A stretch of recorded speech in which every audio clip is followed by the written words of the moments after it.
sister, oh, my brother, in the Gambia, I like a bongo man, all the we dance now. I beg to ya, come, oh, do ya let we dance? My brother, Africa, oh, the sunshine, in the Gambia. Let we dance now. I beg do ya come, oh, do ya let we dance? Malaika, my brother. Well, now, let we dance now. I beg do ya come, oh, do ya let we dance? My sister, oh, Africa, River Gambia, I like them. Let we dance now. I beg do ya come, oh, do ya let we dance, dance, and boy. Bye, goodbye. The magnitude and the beauty is something that I have so much trouble bringing to you through a camera. You just can't replace being here, the experience of smelling the smells and feeling the air and seeing the 360 around you. It's just so beautiful. I hope you've enjoyed the show. Hope you've had as much fun watching it as I've had going through the experience. Until next time, my name's Joel Samuel, reporting to you from the Gambia, West Africa.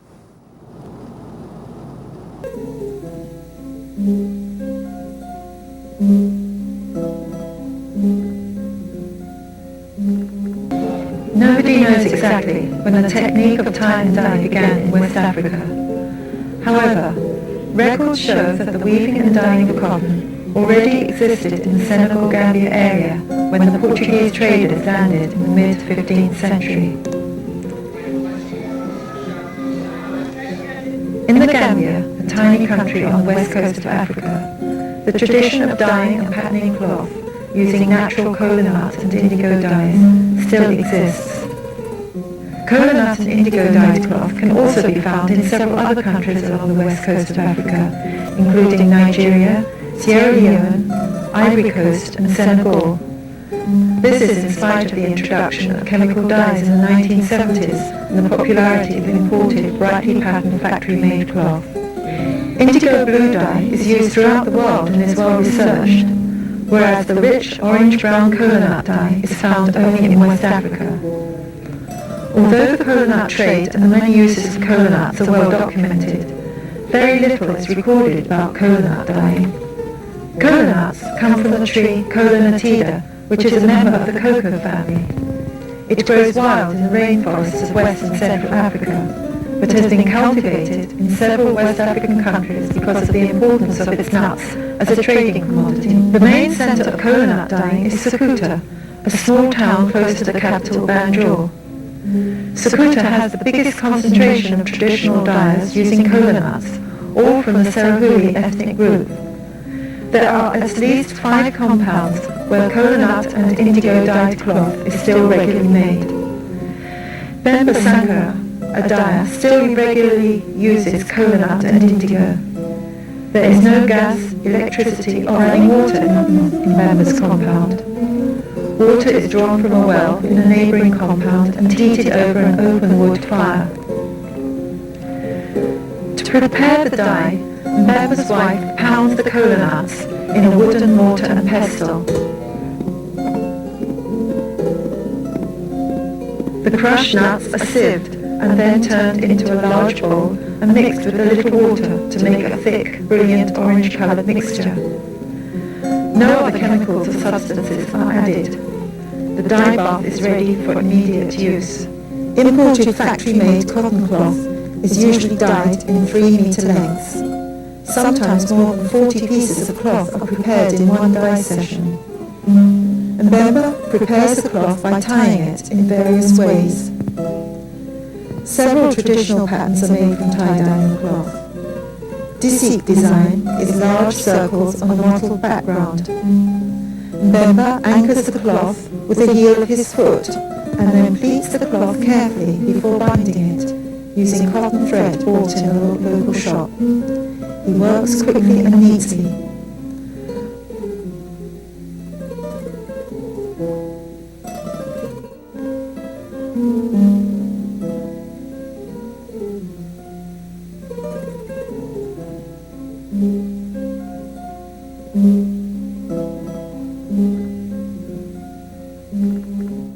the circles are tied, he crumbles the rest of the wetted cloth against his leg. This pattern is called asaman, meaning the sky or heavens. The cloth is then tied into a firm, flat package, which is now ready to be dyed. Circles of all sizes can be made. Small ones make particularly attractive patterns.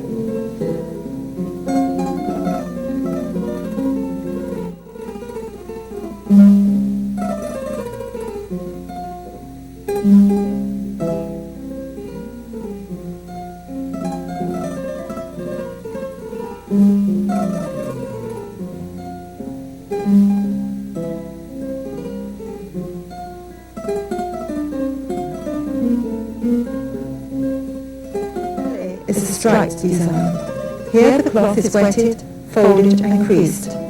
It is then pleated and tied at regular intervals, the end of the cloth again being held firmly under the heel of the member's foot to maintain tension.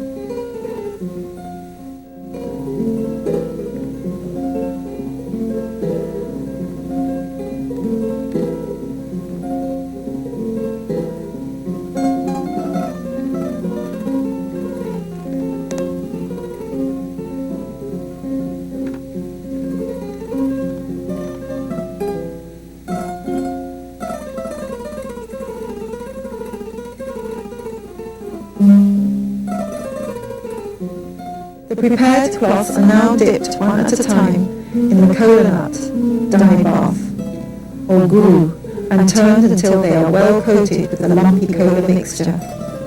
They are then lifted out and left to drain for about 20 to 30 minutes. They now will have turned bright orange.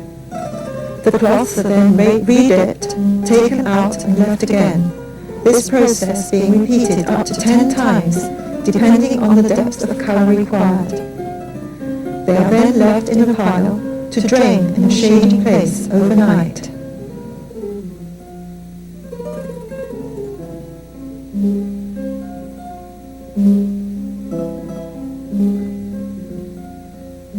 By the next day, the cloths have turned a rich, deep brown. The cloths are then briefly dipped in the indigo blue dye, or ganja. This final indigo dip adds brown tones to the pattern and seems to help fix the colour. After dyeing, the cloth is rinsed and the threads cut using the sharp edges of pieces of tin picked off the ground. Mbemba has neither scissors nor razor blades.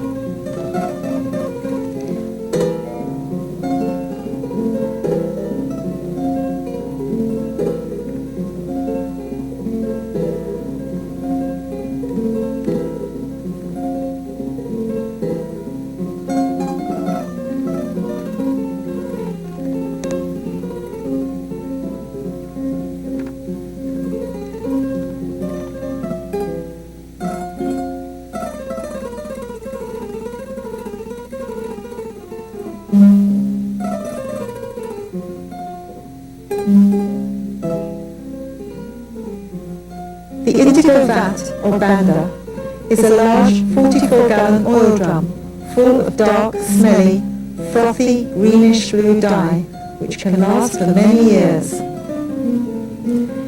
Indigo dye has been the most popular and most common source of colouring cloth throughout West Africa for centuries. The rich, deep blue is extracted from the leaves of the indigo plant. The leaves are pounded and formed into balls, which are imported to the Gambia from Guinea-Conakry. Preparing the dye is a long, complicated, and often mysterious process, taking several days, in which indigo balls, roots of the wanda bush, and soda are used. The member tests the dye by checking its colour and its taste. A cloth dipped into the dye will only start turning blue when it reacts with the oxygen in the air. When the colour becomes exhausted, the dye is strengthened by adding packets of synthetic indigo, which has the same chemical composition as the natural dye. Many dyers here in Circa and Dipakula, another dye centre nearby, still use indigo dye prepared in this way. Mbemba and the other dyes in Circa also use carved wooden batik stamps dipped in hot candle wax to make resist patterns on cloth. Simple animal shapes are popular, especially elephants, crocodiles and fish. Other designs include flowers, fruit and abstract patterns. The stamps are made from teak wood by local wood carvers.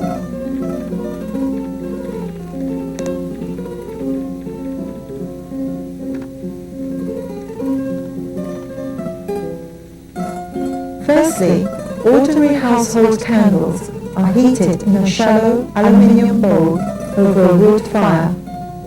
The cloth to be waxed is spread out on a low table covered with an old rice sack. The sack gives a good, soft but firm printing surface. When the wax is melted and hot, the wooden stamp is left in it to heat up and absorb the hot wax.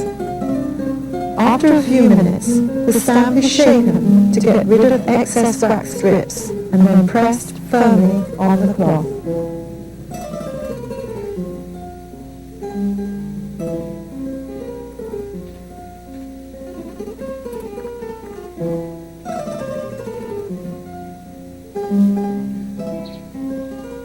The cloth is then dipped in and out of the Kola dye and left overnight. The next day, the cloth is re-waxed in places where the orange colour is wanted. It is dipped several times into indigo until a deep black colour is obtained. It is then laid out on the ground to complete the oxidization process.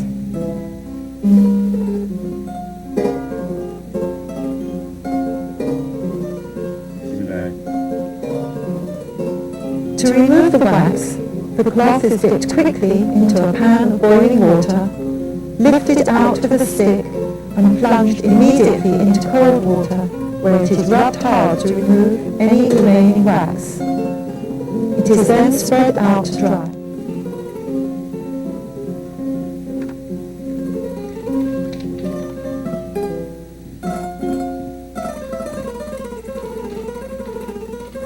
Another traditional method of patterning cloth is by stitching and gathering using a needle and thread.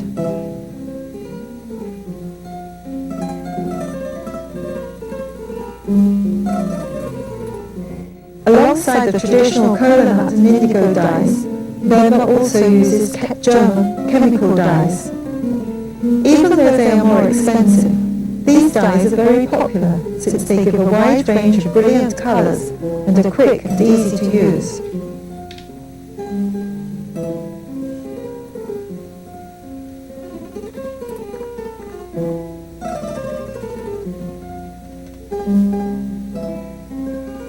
They are mixed together and dissolved in hot water. Concentrated dye can be poured on the stitched cloth. With this method, several colours can be applied one time.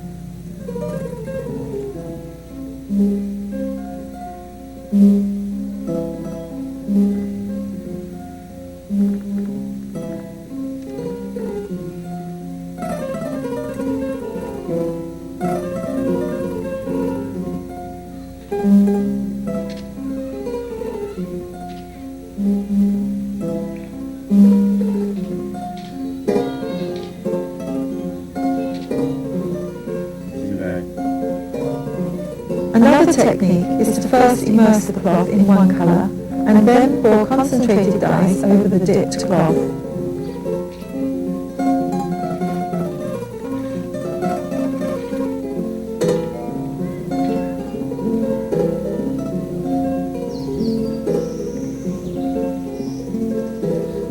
Stitched and gathered cloth dyed in this way produces stunning effects.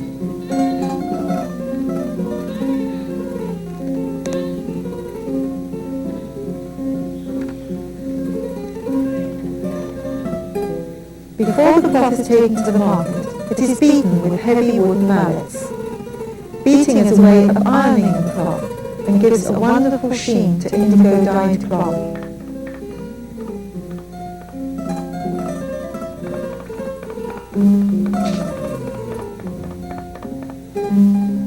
Recently in the Gambia, an old traditional method of patterning cloth has been revived due to the demands of fashion. Hossie, which is starch-resist patterned cloth, dates back to the 19th century. Ordinary flour is mixed with water to make a paste and then boiled in a large can over a wood fire until it is thick. A very small amount of caustic soda is added to the mixture, which then turns a dark brown.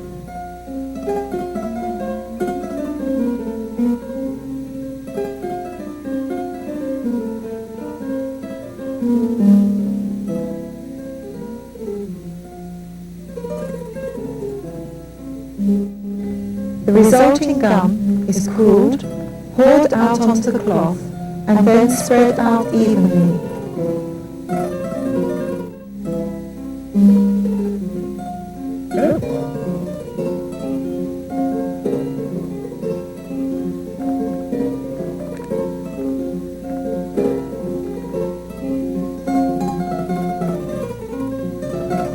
A pattern is then combed on the cloth using a plastic comb made from an old oil container.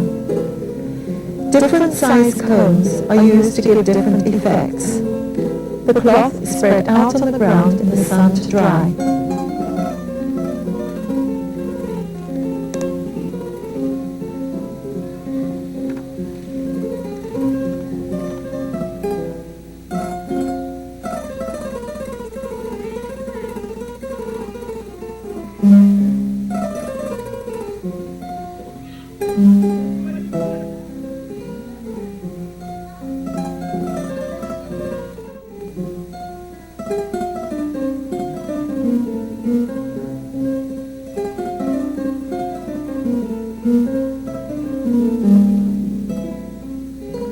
All this hand-dyed cloth, tie-dyed, batiked, stitched and hossie, is taken to be sold in the market, and also made up into different items like clothes, bags and tablecloths.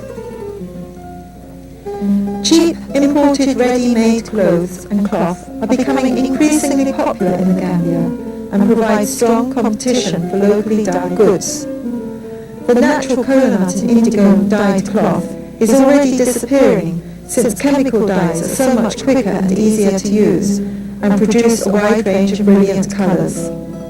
Alongside the local demand, the growing number of tourists in the Gambia are helping to keep the local dyed cloth industry alive. Hopefully, the traditional dyed cloth will continue to be made.